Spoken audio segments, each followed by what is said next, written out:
اعوذ باللہ من الشیطان الرجیم بسم اللہ الرحمن الرحیم۔ امام حسین علیہ السلام فور عالمی چینل کربلا مقدسہ کے آن لائن ٹرانسمیشن پروگرام عارفت منتظر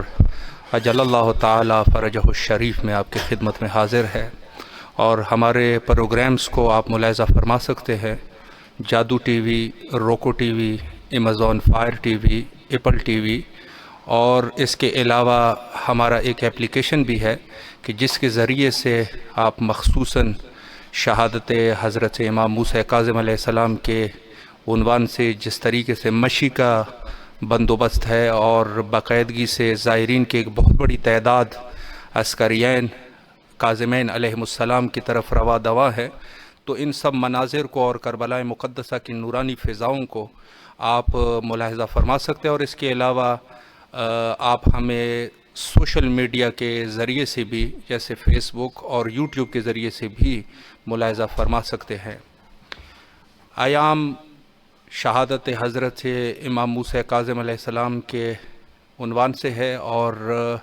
یہی وجہ ہے کہ امام حسین علیہ السلام ٹی وی پر اس عظیم یاد کو تازہ کیا جا رہا ہے، اور اس وقت عراق میں ایک بہت بڑی تعداد جو کہ بالکل اربعین حسینی کی طرح مشی کرتے ہوئے عسکریین کاظمین علیہ السلام کی طرف روا دواں ہے، اور اس وقت یہ خوبصورت مناظر آپ ملاحظہ فرما سکتے ہیں کہ جہاں بچوں سے لے کر بڑوں تک، خواتین اور ایک بہت بڑی تعداد اس حال میں کاظمین علیہ السلام کی طرف جا رہے ہیں، اور یہ ایک عظیم یاد ہے خود اس عظیم واقعے کی طرف کہ جہاں حضرت کی شہادت واقعہ ہوئی، اور ایک ایسی حالت میں شہادت واقعہ ہوئی کہ نہایت ہی غربت میں شہادت واقعہ ہوئی ہے۔ اور جہاں تک تاریخ کی بات کی جائے تو میں تھوڑی سی گفتگو تاریخ کے عنوان سے بھی آپ کی خدمت میں کروں کہ خود حضرت امام موسیٰ کاظم علیہ السلام جو کہ حضرت امام جعفر صادق علیہ السلام اور حضرت حمیدہ خاتون کے فرزند ہیں، اور 128 ہجری میں آپ کی ولادت باسعادت ہوئی، اور راوی کہتا ہے کہ جب آپ کی ولادت ہوئی تو حضرت امام جعفر صادق علیہ السلام نہایت ہی سرور میں اور نہایت ہی خوش تھے، اور انہوں نے فرمایا کہ اللہ نے اس کو بھیج دیا کہ جو خلائق میں سے بہترین ہے، یعنی حضرت امام موسیٰ کاظم علیہ السلام۔ تو وہاں بچپن ہی سے حضرت کی ایک خاص معجزات اور کرامات آپ کے وجود سے ظاہر ہوا کرتے تھے، اور یہ چیزیں جو ہے وہ سب جو ہے وہ ملاحظہ کرتے تھے، اور جہاں تک کرامات کی بات تھی اور جہاں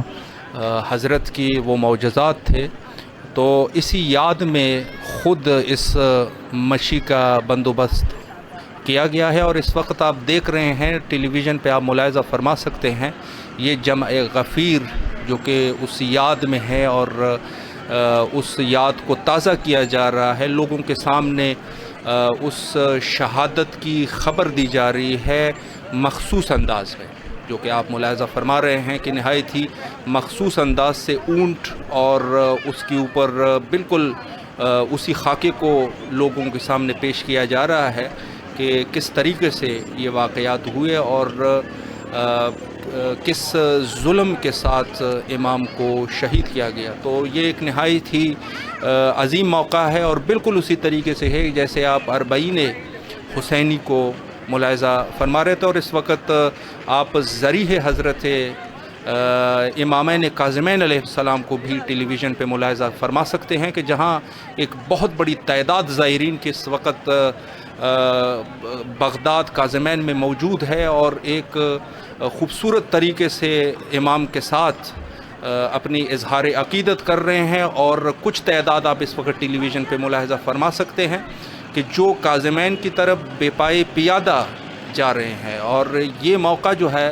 نہایت ہی عظیم موقع ہے، اور آپ تمام مومنین کے لیے بھی دعا گو ہے کہ اللہ انشاءاللہ العزیز آپ بھی جلد از جلد کربلا مقدسہ تشریف لائے اور مخصوصاً یہ مواقع اور یہ نورانیت آپ لوگوں کو بھی نصیب ہو۔ اس وقت ٹیلی ویژن پہ آپ بالکل دیکھ رہے ہیں کہ بہت ہی جمع غفیر ہے، زائرین کی بہت بڑی تعداد خود کاظمین علیہ السلام کے ذریح کے اوپر، اور دوسری طرف آپ دیکھ رہے ہیں کہ ایک بہت بڑی تعداد جو ہے وہ خود کاظمین کی طرف روا دوا ہے پہ پائی پیادہ، اور بالکل اسی خاکے کو پیش کیا جا رہا ہے کہ جو اس دور میں رونما ہوا۔ اور یہ خود امام حسین علیہ السلام ٹی وی جو کہ تمام کے تمام جتنی بھی مواقع ہیں اور شعائر اہل بیت علیہ السلام ہے ان کے لیے مومنین کو پیش کرتے ہیں اور اس سے لطف اندوز ہوتے ہیں۔ یہاں آپ اس وقت دیکھ رہے ہیں کہ یہ نوجوان بچے خواتین اس وقت جا رہے ہیں خود کاظمین کی طرف، اور دوسری طرف آپ ملاحظہ کر رہے ہیں کاظمین کی ذریح کو کہ جہاں بہت ہی بڑی تعداد خود زیارت کا شرف حاصل کر رہے ہیں۔ یہاں پہ ایک چھوٹا سا بریک لیتے ہیں اور اپنی گفتگو کا سلسلہ، چونکہ ہمارا پروگرام امام زمان علیہ السلام کے عنوان سے ہیں تو یہ تمام کے تمام آپس میں رابطہ رکھتے ہیں اور مربوط ہے، تو یہاں پر بریک لیتے ہیں اور انشاءاللہ اپنے معزز مہمان کے ساتھ آپ کے حاضر خدمت رہیں گے۔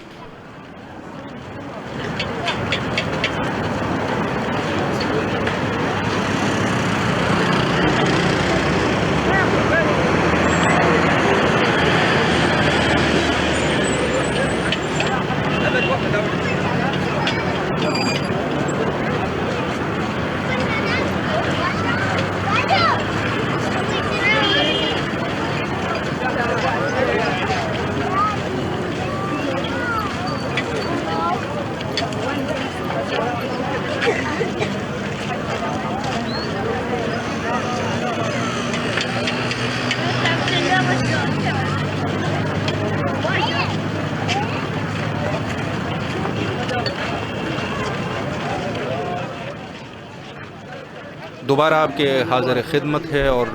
یہ مواقع اور ٹیلی ویژن پہ یہ جمع غفیر کو آپ ملاحظہ فرما رہے ہیں۔ ہماری گفتگو کا سلسلہ چونکہ امام زمانہ اجل اللہ تعالیٰ فرجہ الشریف کے عنوان سے ہیں، تو آج کے ہمارے معزز مہمان خطیب اہل بیت علیہ السلام جناب لال مہدی خان صاحب لاہور سے ہمارے ساتھ موجود ہے۔ انشاءاللہ گفتگو کا سلسلہ امام زمانہ علیہ السلام کے عنوان سے ان سے جاری رکھتے ہیں۔ السلام علیکم ورحمۃ اللہ وبرکاتہ۔ وعلیکم السلام۔ حضور خیریت سے ہیں انشاءاللہ؟ طبیعت مزاج بخیر ہے؟ اللہ کا کرم ہے جی، لطف افزا سلامت رہے۔ سب سے پہلے تو امام حسین علیہ السلام ٹی وی کے تمام اراکین کی طرف سے آپ کی نہایت ہی ممنون اور مشکور ہے کہ آپ مصروفیات کے باوجود آپ نے وقت نکالا اور خدمت کا یہ موقع ہمیں فراہم فرمایا۔ میں خود آپ کا ممنون ہوں کہ اتنی بڑی سعادت نصیب ہو رہی ہے کہ حرم میں معصومین علیہ السلام میں موجود ہو کر آپ مجھے اپنے اس چینل سے مجھے گفتگو کا موقع عطا۔ سلامت رہے قبلہ۔ میں وقت کو ضائع کیے بغیر سوالات کا سلسلہ شروع کرنا چاہوں گا، اور میرا پہلا سوال یہ ہے کہ دور حاضر میں ہم وقت کے امام کی کس طریقے سے خدمت کر سکتے ہیں، اس پر اگر ایک وضاحت ہو جائے۔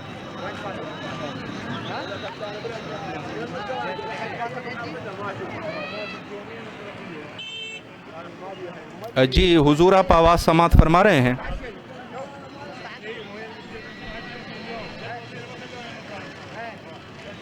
جی میرے خیال میں کچھ نیٹ کا مسئلہ ہے، انشاءاللہ العزیز دوبارہ کوشش کرتے ہیں کہ رابطے کو قائم کیا جا سکے، اور انشاءاللہ العزیز ان کے حاضر خدمت رہیں۔ یہاں پر ایک چھوٹا سا بریک لیتے ہیں۔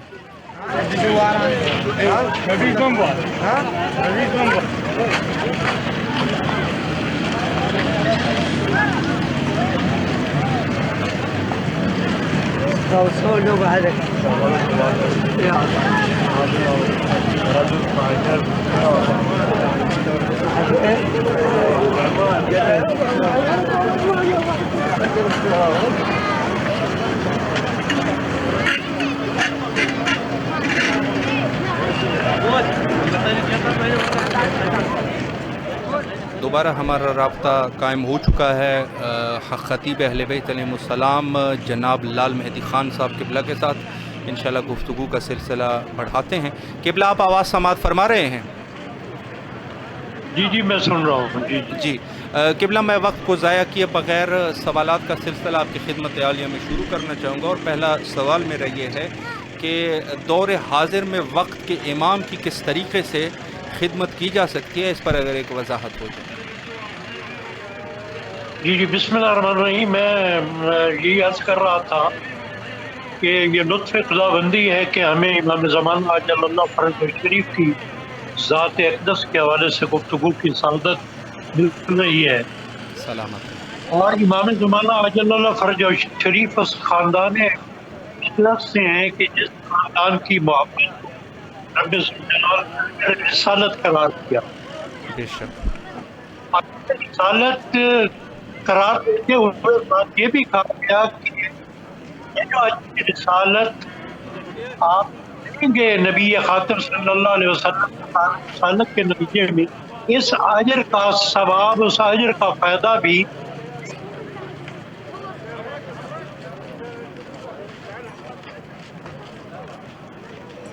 جی بسم اللہ۔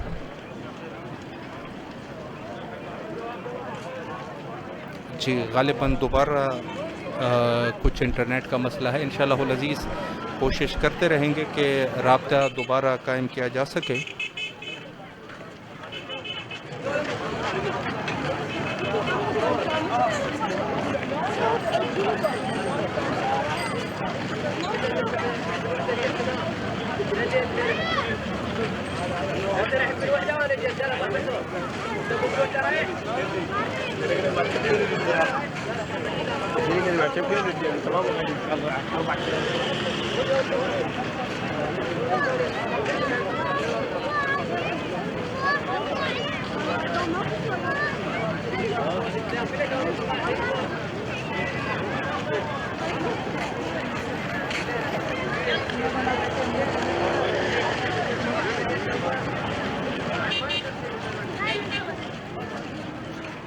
جی قبلہ اس وقت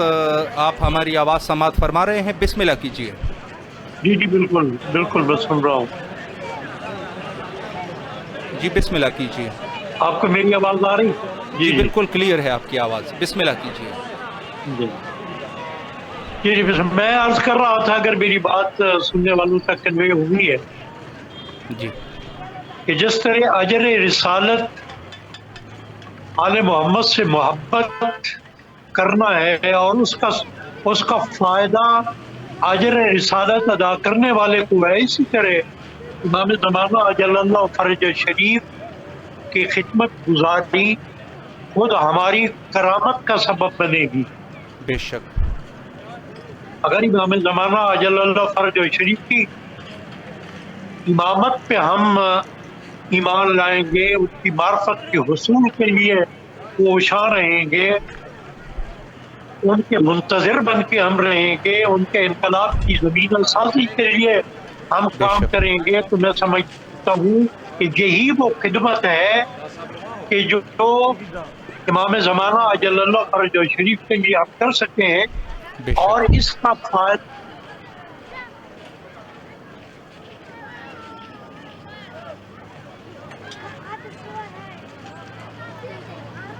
جی بسم اللہ کیجیے۔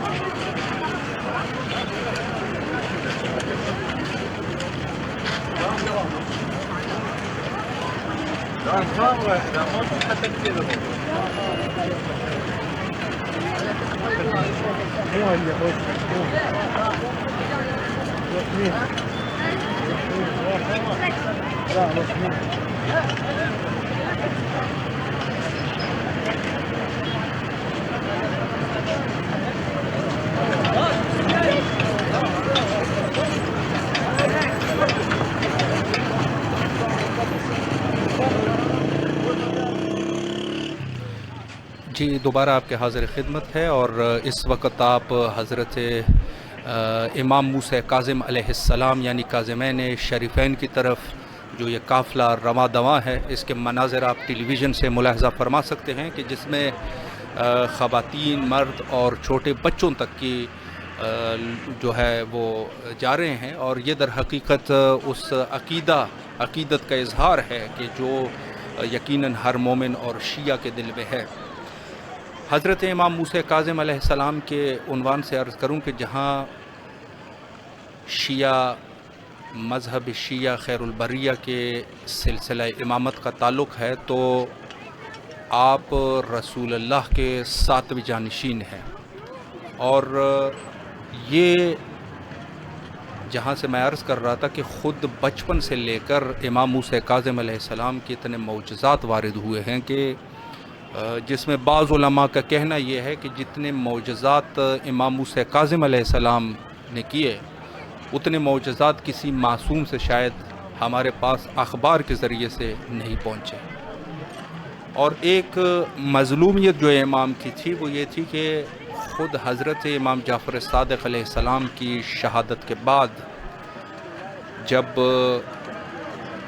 لوگوں کو امام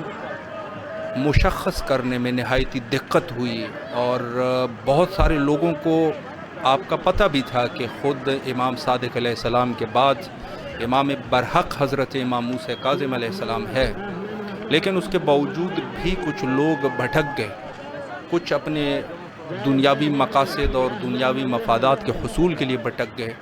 کچھ لوگ جو تھے وہ بدقسمت رہے، اور کچھ لوگ جو ہے وہ اہل بیت کی عداوت میں بھٹک گئے۔ تو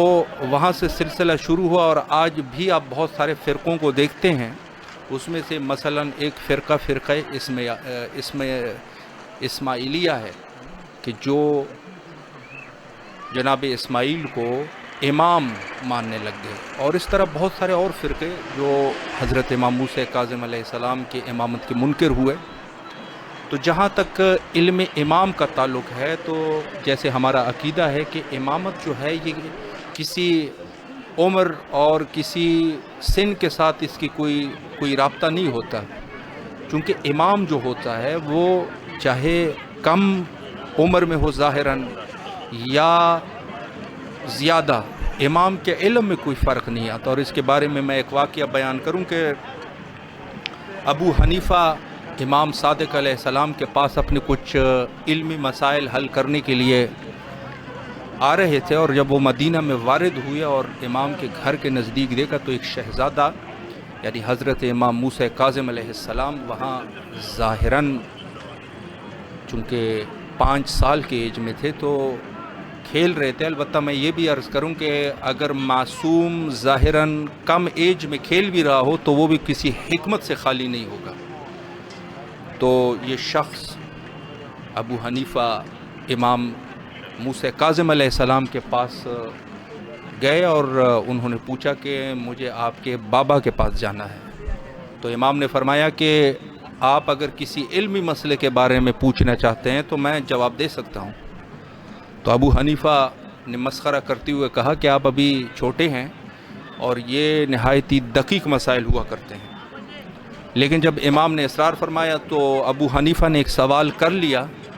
جب سوال کر لیا تو امام نے اس کا دقیق جواب دیا۔ تو ابو حنیفہ کو پتہ چلا کہ یہ کوئی عام بچہ نہیں ہے، یہ خاندان رسالت کا بچہ ہے اور امام ہے۔ تو اس نے دوبارہ سوال کیا کہ آپ معصیت کے بارے میں کیا فرمائیں گے؟ معصیت جو ہے وہ کیا چیز ہے؟ گناہ کیا چیز ہے؟ تو امام نے نہایت ہی دقیق طریقے سے فرمایا کہ معصیت 3 قسم کی ہوتی ہے، اور اگر 2 قسم کی ہو تو اس میں بندہ مستحق کے عذاب نہیں ہوتا، اگر 1 قسم کی ہو تو بندہ گنہگار ہے اور اس کے اوپر عذاب آئے گا۔ تو ابو حنیفہ نے کہا کہ مولا اگر ہو سکے تو اس کو ذرا زیادہ واضح کر دیں۔ تو امام نے فرمایا کہ ایک معصیت وہ ہوتی ہے کہ جو اللہ کی طرف سے ہوتی ہے اور اس میں بندہ جو ہے وہ شریک نہیں ہوتا۔ اس حالت میں اس معصیت سے انسان جو ہے وہ گنہگار نہیں مانا جائے گا، اور یہ شخص جو ہے وہ اس مستحق کے عذاب بھی نہیں ہوگا۔ البتہ میں سوچتا ہوں کہ شاید اس سے امام کی مراد یہ ہو کہ مثلاً ایک انسان ہے جو کہ جب اس کی ولادت ہوتی ہے تو وہ ذہنی اعتبار سے کمزور ہوتا ہے، جس کو ہم عرف میں دیوانہ کہتے ہیں۔ تو امام نے یہ فرمایا، اور پھر فرمایا کہ دوسری معصیت وہ ہوتی ہے کہ آدھی معصیت انسان کی ہوتی ہے اور آدھی معصیت اللہ کی، نعوذ باللہ۔ یعنی میں یہ معصیت کا لفظ جو استعمال کر رہا ہوں اس طریقے سے نہیں ہے کہ خدا نخواستہ خدا جو ہے وہ گناہ کر رہا ہے، لیکن وہ یہ ہے کہ اسباب کچھ ایسے بنتے ہیں کہ وہ اسباب بندہ جو ہے وہ آدھا خود قصوروار ہوتا ہے اور آدھی جو ہے وہ قدرت کی طرف سے وہ چیز ہوتی ہے۔ تو امام نے فرمایا اگر اس طریقے سے بھی ہو تو بندہ جو ہے وہ مستحق عذاب نہیں ہے۔ اور پھر فرمایا کہ ایک معصیت وہ ہوتی ہے کہ جو خدا کی طرف سے نہیں ہوتی، کچھ بھی فطرت کا کچھ نہیں ہوتا، یہ شخص جو ہے وہ خود اس گناہ کا مرتکب ہو جاتا ہے، تو اس وقت یہ معصیت شمار ہوگی اور یہ شخص جو ہے وہ عذاب کا مستحق ہے۔ جب ابو حنیفہ نے یہ دیکھ لیا تو نہایت ہی تعجب کرنے لگ گیا اور کہنے لگ گیا کہ یہ رسالت کے خاندان کے بچے ہیں اور ان کا کوئی بوڑھا اور بچہ جو ہے وہ علم میں کم نہیں ہوتا۔ تو یہیں سے آپ ملاحظہ فرما سکتے ہیں کہ خود امام موسیٰ کاظم علیہ السلام، جس کی علمی اعتبار سے یعنی خود بچپن ہی سے، کیونکہ ہمارا عقیدہ ہے کہ امام جو ہے وہ یہاں دنیا میں امام نہیں بنتے بلکہ یہ اللہ کی طرف سے وہیں سے ہی امام ہوتے ہیں۔ اور دوسرے واقعے میں جہاں اگر ہم بات کریں کرامات کی تو علی ابن یقطین روایت کرتے ہیں کہ ایک دفعہ ہارون الرشید ملعون نے کچھ جادوگروں کو بلا لیا اور کہا کہ چونکہ امام کثرت سے معجزے کیا کرتے ہیں تو آپ کچھ ایسا کریں کہ جس سے امام شرمسار ہو جائے، نعوذ باللہ۔ تو وہ جادوگر جب آیا اور انہوں نے، میں یہ واقعہ قدرت امام کے اعتبار سے بیان کر رہا ہوں، چونکہ امامت یہی ہوتی ہے کہ ایک علم ہے، ایک قدرت ہے، علم بھی ساتھ ہو، قدرت بھی ساتھ ہے۔ اگر امام جو ہے وہ کسی چیز کی طرف، کسی چیز کا حتی ارادہ بھی کر لیں تو وہ فوراً جو ہے کن فیکون میں ہو جائے۔ امامت کے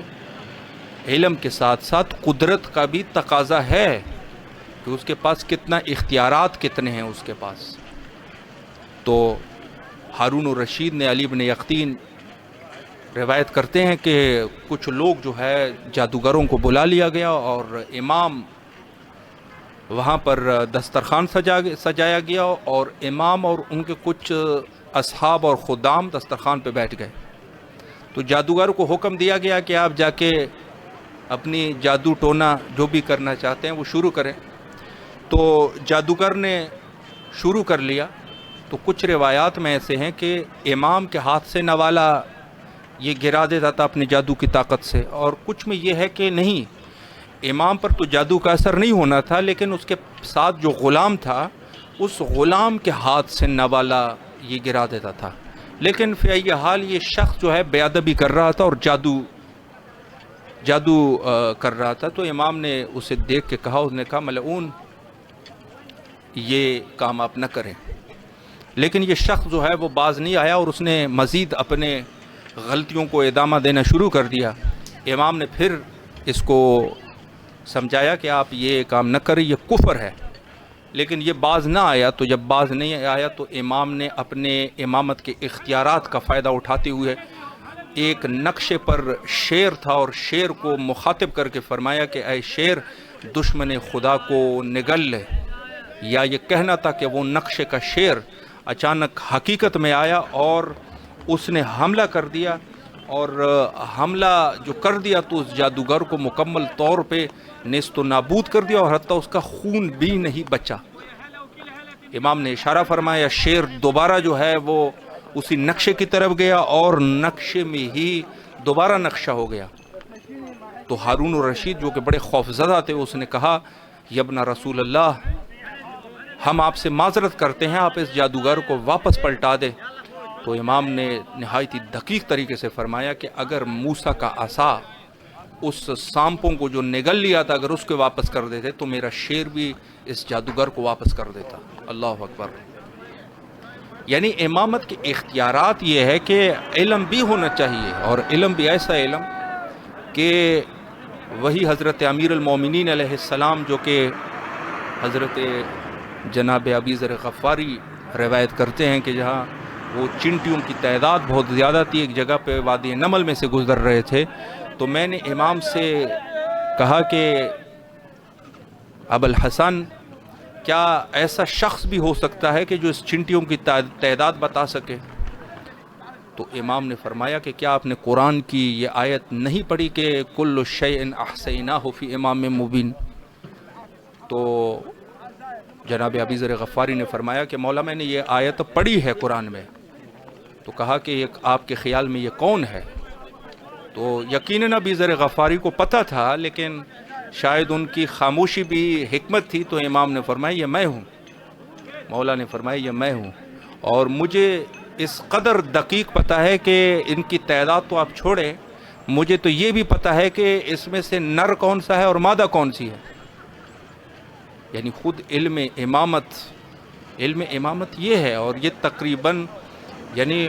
جہاں مذہب شیعہ کا عقیدہ ہے تو ہمارے اول امام سے لے کر آخری امام تک تمام کے تمام کے لیے ہمارا یہی عقیدہ ہے کہ علمی اعتبار سے ہو، جیسے میں نے آپ کی خدمت میں بھی واقعہ بیان کیا، اور قدرت بھی ہونی چاہیے جو دوسرا واقعہ امام موسیٰ کاظم علیہ السلام کا میں نے بیان کیا آپ کی خدمت میں۔ تو یہ علم امامت ہے، اور علم اور قدرت امامت ہے، اختیارات امام ہے، تو قطعی طور پہ ان چیزوں سے انسان پرہیز کرے کہ ہم یہ سوچے کہ مثلا جو مظالم ہوئے ہیں اہل بیت پہ، امامت کی طاقت وہاں نہیں تھی۔ امامت کی طاقت یقیناً ہوتی ہے، لیکن مشیت الہی ہے، اور یہ چیزیں جو ہے صرف اور صرف اس مقصد الہیہ کو لوگوں تک پہنچانا ہوتا ہے۔ تو اس وقت آپ جو مناظر دیکھ رہے ہیں، یقیناً یہ گریہ، یہ عزاداری اور خود شاعر الہی اہل بیت کے شاعر کو فروغ دینا ایک عظیم سعادت ہے، اور اللہ کو یہ فعل جو ہے وہ اللہ کے نزدیک محبوب فعل ہے۔ اور آپ اس وقت دیکھ رہے ہیں کہ زائرین کی ایک بہت بڑی تعداد، اور بالکل اسی دور کے جو آج سے 1000 سال پہلے، اور اسی حالت میں اسی لباس میں جا رہے ہیں تاکہ لوگوں کو یہ دکھا سکے کہ یہ یاد جو ہے وہ تازہ ہو جائے۔ تو شاعر حسینی کو اور شاعر اہل بیت علیہم السلام کو فروغ دینا یہ غیبت امام زمانہ اجل اللہ تعالی فرجہ الشریف میں ان اہم ذمہ داریوں میں سے ذمہ داری ہے کہ جس کی علماء نے ترغیب فرمائی ہے اور نہایت تاکید فرمائی ہے کہ آپ غیبت امام زمانہ علیہ السلام کے دور میں اہل بیت کے شعائر کو زندہ کرنا، اور جیسے امام صادق علیہ السلام کی بھی ایک حدیث ہے کہ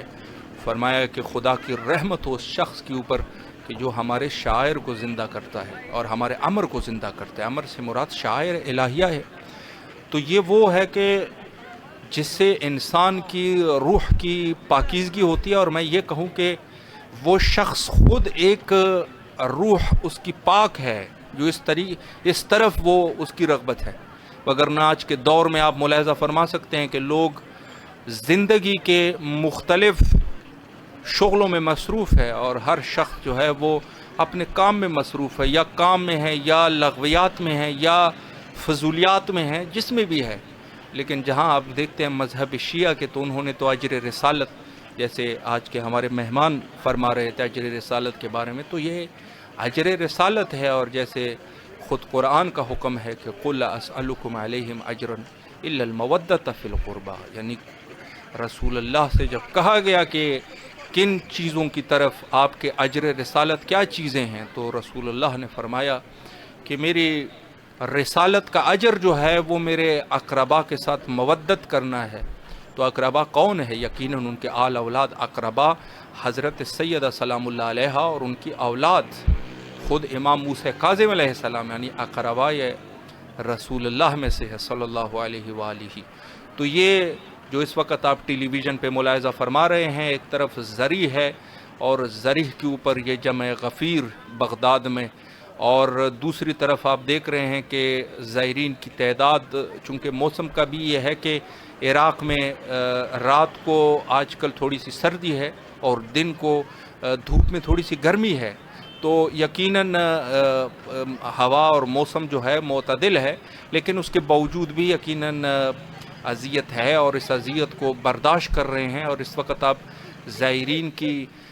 جو تعداد دیکھ رہے ہیں، اور زائرین کی جس طریقے سے انہوں نے اپنے سامان کو اٹھایا ہوا ہے، ضرورت کے سامان کو، اور اس کے علاوہ گرمی کو برداشت کر رہے ہیں یقیناً، اور اس کے علاوہ سفر کی کھٹن، تو یہ سب جو ہے وہ مودت اہل بیت میں کر رہے ہیں۔ یقیناً وہ جو اجر رسالت ہے جس کی پرداختگی یقیناً اہل بیت سے مودت کے اوپر ہے، تو الحمدللہ آج ہم چونکہ عراق میں ہیں، لیکن پوری دنیا کی جو اگر جسمی طور پہ اس ٹائم عراق میں نہیں ہے، کاظمین نہیں پہنچ سکے، لیکن روحانی طور پہ یقیناً کاظمین میں ہے، اور تمام مومنین کی جو روحیں ہیں وہ اس وقت کاظمین شریفین علیہ السلام میں ہے۔ تو یہ ایک طر امتیاز بھی ہے ہمارا کہ ہم جہاں پر بھی رہے، انسان کو یہ نہیں سوچنا چاہیے کہ ایک شخص جو ہے وہ عراق میں ہے تو بس وہ خوشبخت ہے، نہیں، اس کی اپنی جگہ پر خوشبختی ہے، لیکن اصل خوشبختی کون سی ہوتی ہے؟ خوشبختی وہ ہے کہ انسان جو ہے وہ روحانی اعتبار سے اہل بیت کے قریب ہو۔ جسمانی اعتبار بھی صحیح ہے، مستحب ہے زیارت، لیکن روحانی اعتبار کی جو قرب ہے، اصل قرب وہ ہے۔ بعض ایسے لوگ بھی ہو سکتے ہیں کہ وہ جسمانی اعتبار سے نزدیک ہے لیکن روحانی اعتبار سے دور ہو، تو اصل چیز جو ہے یہ ہماری قرابت جو پوری دنیا میں کہیں پر بھی ہے، چاہے ایشیا ہے، چاہے یورپ ہے، امریکہ ہے، افریقہ ہے، اور جہاں کہیں بھی ہے، یقیناً یہ ہمارا طر امتیاز ہے کہ ہماری دل کی رگیں جو ہیں، میں اگر اصطلاح میں کہوں، دل کی رگیں جو ہے وہ اہل بیت علیہ السلام کے ذریح اور اہل بیت علیہ السلام کی محبت سے سرشار ہے، تو یہ ہمارے لیے باعث عزت ہے۔ اور پروگرام جو جہاں تک ہمارا تعلق ہے تو خود امام زمانہ علیہ السلام کے عنوان سے ہیں، لیکن یقیناً چونکہ یہ ایام جو ہے نہایت ہی مہم ہے، اور پھر بات یہ ہے کہ اصل مقصد جو ہے وہ ان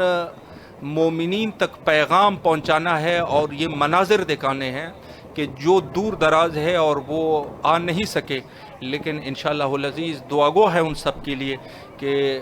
مولا ان کو طلب فرمائے اور وہ بھی آ کے ان عطبات عالیات سے انشاءاللہ مستفید ہو سکے۔ اور یہ در حقیقت خود ان ایام میں جو اہتمام کیا گیا، یعنی اگر آپ دیکھیں تو ایک طرف سے دشمن ہے جو کوشش کر رہا ہے کہ اہل بیت کے حب کو لوگوں کے دلوں سے نکال دے، لیکن جتنی ان کی کوشش ہے یہ اللہ کا نور ہے، اور اللہ کا نور جو ہے یہ کبھی بجھ نہیں سکتا پھوکوں سے۔ تو کیا خوب وہ ہے کہ انسان جو ہے اس حالات میں کہ لوگ جو ہے وہ کوشش کر رہے ہیں کہ ان عزاداریوں کو کم کیا جا سکے، لیکن یہ نور اہل بیت ہے اور نور خدا ہے کہ جس کو پھونکوں سے نہیں بجھایا جا سکتا۔ اور اس وقت بھی آپ دیکھ رہے ہیں کہ حتیٰ ہمارے کم سن بچے بھی اپنے والدین کے ساتھ اہل بیت کی مودت میں رواں دواں ہے، اور انشاءاللہ العزیز یہی بچے ہوں گے کہ جو جب امام ظہور کریں گے تو یہ ان کے سپاہیوں میں سے ہوں گے، اور یہی لوگ ہوں گے کہ جو امام زمانہ عجل اللہ تعالیٰ فرجہ الشریف کی نصرت فرمائیں گے۔ حجت خدا کے ظہور کے لیے دعا گو ہے، اللہم عجل لولیک الفرج۔